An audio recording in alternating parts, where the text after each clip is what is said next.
Okay, I gotta pull the chair in for this one. So, incoming TIFF talk or maybe a masterclass on what to do and what not to do when you are regrowing your hair. So, I have been in coach mode.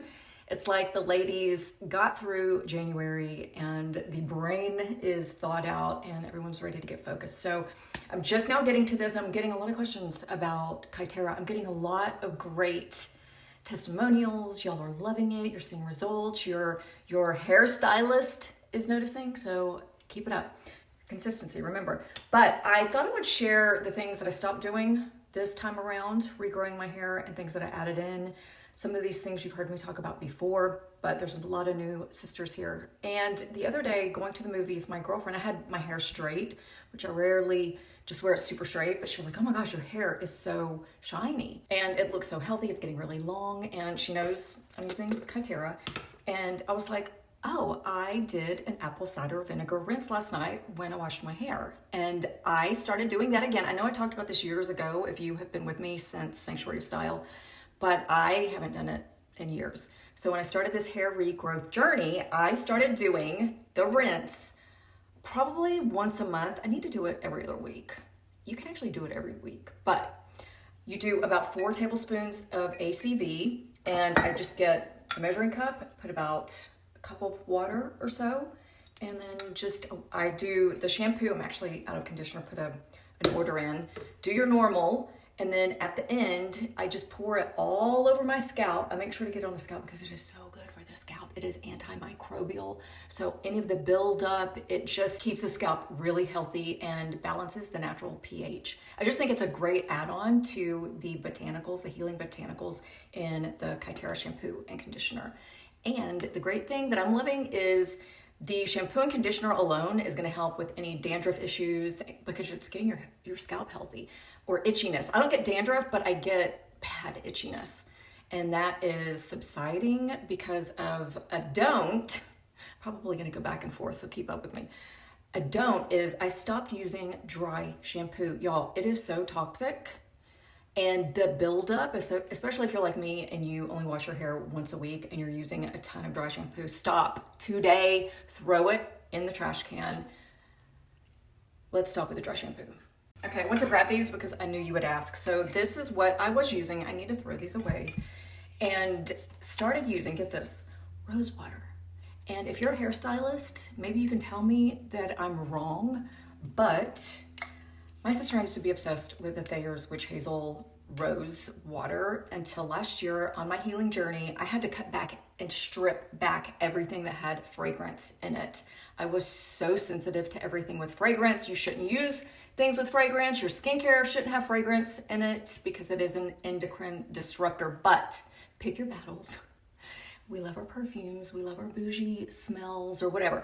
But a few months ago, I put it in a spray bottle, and if we can use it on our face, why can't we use it on our scalp? So it's alcohol-free, so it's not going to dry out your hair or your scalp. It's phthalate-free, paraben-free, and it's even gluten-free. And yes, FYI, you should not have hair care with gluten in it, just like it wrecks your gut. It wrecks the bioterrain of your skin and your scalp. But why? Why do they have to put fragrance in it? It's like one of the very last ingredients. So yeah, I'm gonna go tonight. This was a kick in the butt and order my organic rose water with the natural fragrance, the natural rose essence in a glass amber bottle. So that's a don't. Here is a do. I'm going in the trash, and now this is a combination of a do and a don't. I've got a box of hair toys, hair goodies here, and number one is you've got to lay off the heat. If you are a die-hard flat iron girl or curling iron girl, you've got to reduce the heat exposure to your hair. Even when I go to the infrared sauna, I try to wear a turban. I forgot last time. You need to wear a turban. You want to keep the heat off of your hair. So unless I'm doing a TV spot and Jolene needs to have her signature beachy waves, I have been staying away from the curling iron as much as possible. So you've seen these doodads that you kind of like wrap your hair around, put the little thing, sleep in it. They work. It actually works if you have one hair. And then I actually tried these and they hurt. I think I only used it once. I don't know. It just hurt my head. Maybe I need to try it again looser. But, oh, there's actually 3. You can do, depending on the length of your hair, do little Princess Leia rolls. I saw a girl with long hair do all three like a mohawk. So I'm gonna try that again and I'll report back. Or you can just do this, and that's why I wore my hair up today. And you wanna make sure you get an extra large scrunchie, so you're just doing it twice, so that's still a little loose. You don't want a really small scrunchie and it's super, super tight and pulling your hair all night long. But you see how it's up? You don't want your hair down your back while you sleep. Again, it's like your body heat is just flat ironing your hair all night long. So the last thing is, and like I said, this was gonna be a combination of do's and don'ts, is you can just sleep on, if you have shorter hair and you don't need to put it up, you could sleep on a silk pillowcase, which I did for years. Oh my gosh, it's a lot of talking. So I stopped using a silk pillowcase because if y'all remember, I had trained myself to sleep on my back so that I wasn't making the gel even harder. But during menopause, I don't care. I'm like, I gotta sling the leg over, sleep on my side, and with all of the skincare and the oils, I don't like that on the silk pillowcase. It stains it, it feels gross. You get it if you've been there. So I have to sleep however I can get comfortable and actually catch the Z's. I don't care if I'm gelling. So silk pillowcase if you have shorter hair, or put it up. What else? Oh, y'all have heard me talk about the sleep bonnet. You've seen a ton out there. I love the Kitsch brand. I actually have a lot of Kitsch products, but I love this one because I'm a turban girl, a headscarf girl, and I love that this one is like stretchy, cottony, soft material, so it doesn't leave marks on my 5-head. And in the inside is the satin. So you've seen all the different silk or satin hair bonnets, so do whatever works for you. If you don't want to do this or this or this, but I'm actually gonna pull this back out and try it. But I am loving this. I'm wondering if you don't want to pull, see how this is pulling? You don't want to pull too much on this hairline. This hairline, it's going towards the 6 head. So I'm gonna leave that out. Out of sight, out of mind. So I think that's it for the sleep situation. Okay, I'm ready for dinner and Aaron he's loading up for a gig. Okay, let's run through these last really quick. So finally, someone told me that I need to be doing my roots, because I like to do my roots at home a few times before going to the salon. I don't, like I said before, girly girl, glamour girl, but I do not like appointments. I don't like sitting there. So I use press-on nails and I do my own roots as much as possible. And finally, someone told me to use a semi-permanent or a demi. It's called a demi. So I'm using the Wella Color Charm. It doesn't have all the harsh stuff, and I just found out, remember I did a collab with Madison Reed, and I was using their permanent root stuff. I don't know why I didn't know. I didn't know. You don't know till you know. They have a demi, so I'm gonna check them out.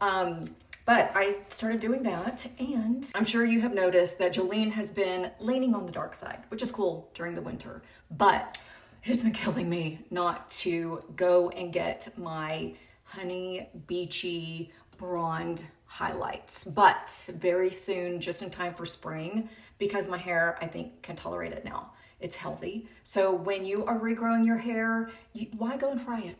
Why go and fry it with a ton of bleach and harsh chemicals? So the last thing is, we've talked about it enough, I don't have to spend a lot of time on it, is the scalp massage. You can do microneedling. But I do this when I'm jumping on the rebounder. I do a full lymphatic all the way down, back in the knees.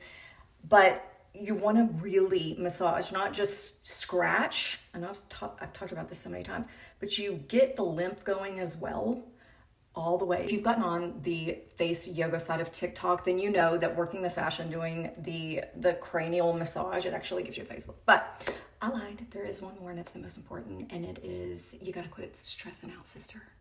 Stress. We already know it is the #1 killer. It is going to wreck so many things, not just losing your hair, but the autoimmune disorders that are running rampant. And one thing that I learned from last year, I thought I had dealt with all the health issues, the healing journey, but last year was a kicker. I know it was for a lot of people.